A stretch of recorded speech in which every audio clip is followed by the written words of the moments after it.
आज के इस टॉपिक में हम डिस्कस करने जा रहे हैं ब्रांचेस ऑफ स्टाइलिस्टिक। ये टॉपिक स्टाइलिस्टिक से लिया गया है। इसके अंदर आज हम कवर करेंगे लिंग्विस्टिक स्टाइलिस्टिक को, literary stylistic, cognitive stylistic, comparative stylistic, functional stylistic, critical stylistic, pragmatic stylistic, rhetorical stylistic, psycholinguistic stylistic और डिजिटल स्टाइलिस्टिक को। तो बगैर टाइम वेस्ट करते हुए हम शुरू करते हैं हमारा आज का ये टॉपिक, जो एग्जाम पॉइंट ऑफ व्यू से बहुत ज़्यादा इंपॉर्टेंट है और बार बार एग्जाम में पूछा जाता है। ब्रांचेस ऑफ स्टाइलिस्टिक को स्टडी करते हुए हमें सबसे पहले लिंग्विस्टिक स्टाइलिस्टिक मिलता है, जिससे मुराद है वो ब्रांच ऑफ स्टाइलिस्टिक जिसके अंदर हम लैंग्वेज के इस्तेमाल को देखते हैं। इसके अंदर लिंग्विस्टिक के डिफरेंट फीचर्स को डीपली एनालाइज किया जाता है, जिसके अंदर उस टेक्स्ट के फोनोलॉजी, सिंटैक्स, सेमेंटिक्स शामिल होता है। फॉर एग्जांपल, आपको टीचर एक पोइम देता है जैसे कि डैफोडिल, और आपको कहता है कि आपने इस पोइम को अच्छे से पढ़ना है। तो उस पोइम के अंदर सबसे पहले आप उसके लिटरेरी डिवाइसेस के बारे में देखेंगे कि उसके अंदर वो कौन से लिटरेरी डिवाइसेस इस्तेमाल किए गए हैं, जिसके ज़रिए से हमें उस टेक्स्ट के मीनिंग के बारे में पता चलता है। तो इस तरह से हम देखते हैं कि राइटर ने एक लिटरेरी टेक्स्ट के अंदर वो कौन सा स्टाइल अडॉप्ट किया है, जिसके ज़रिए से हमें उसके लैंग्वेज चॉइस के बारे में पता चलता है। उसने उस स्टोरी के अंदर कैसा सेंटेंस स्ट्रक्चर रखा है, कौन सी वोकैबुलरी इस्तेमाल की है, पेसिंग का इस्तेमाल कैसे किया है, यानी कि उस स्टोरी के अंदर जो कॉन्टिन्यूस फ्लो होते हैं इवेंट्स के, उनको कैसे डिस्क्राइब किया है। सब कुछ जानना बहुत ज़्यादा ज़रूरी होता है।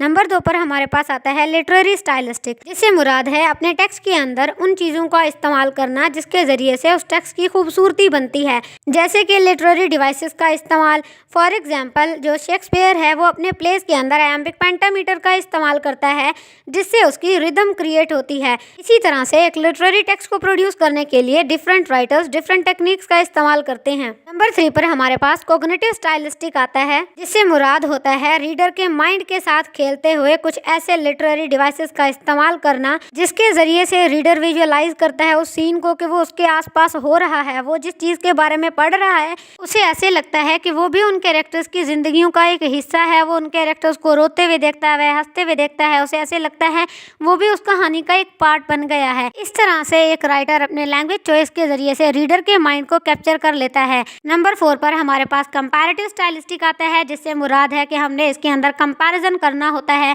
डिफरेंट लैंग्वेजेस का, जॉनरास का, टाइम पीरियड्स का। मिसाल के तौर पर एक टाइम पीरियड के अंदर रहने वाले दो इंसानों का जो स्टाइल है वो एक दूसरे से मुख्तलिफ है। इसी तरह से जो उन्होंने अपना लैंग्वेज इस्तेमाल किया है उसके अंदर जो लिटरेरी डिवाइसेस का इस्तेमाल है वो भी एक दूसरे से अलग है।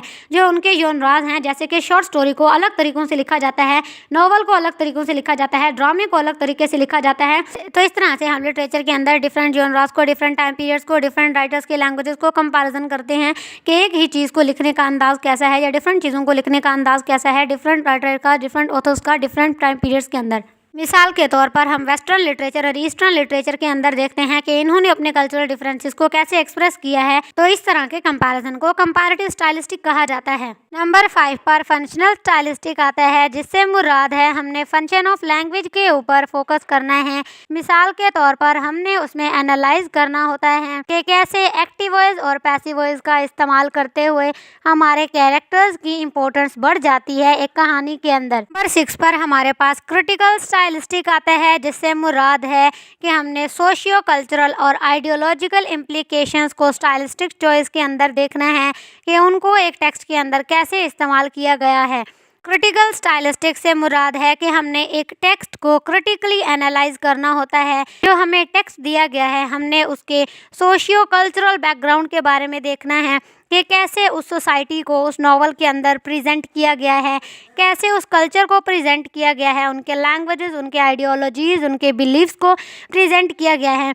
आया कि उसके अंदर ऑथर की कोई बायसनेस पाई जाती है। तो इसके अंदर हमने उस हर एस्पेक्ट को क्रिटिकली एनालाइज करना होता है जो ऑथर की राइटिंग में हमें नज़र आ रहा है, फिर चाहे वो सेल्फ रिफ्लेक्शन हो, फिर चाहे वो उसके सेल्फ एक्सपीरियंसेस हो, या फिर सोसाइटी के साथ उसका एक्सपीरियंसेस हो, या सोसाइटी के नॉर्म्स वैल्यूज़ पर उसने क्रिटिसाइज किया हो। इसके अंदर उसने सोसाइटी की करप्शन बयान की हो, रिलीजन के हवाले से, कल्चर के हवाले से, क्लास के हवाले से। मिसाल के तौर पर जोफ्री चौसर का काम prologue to the Canterbury tale के अंदर हमें डिफरेंट कैरेक्टर के जरिए से उस सोसाइटी की रियल डिपिक्शन मिलती है। तो जब हम उस टेक्स्ट को, उन कैरेक्टर्स को डीपली अंडरस्टैंड करते हैं, एनालाइज करते हैं, उनके ईच एंड एवरी एस्पेक्ट को देखते हैं, जिसके जरिए से हमें उस सोसाइटी के बारे में बहुत ज्यादा मालूमात मिलती हैं। नंबर 7 पर हमारे पास प्रैग्मेटिक स्टाइलिस्टिक आता है।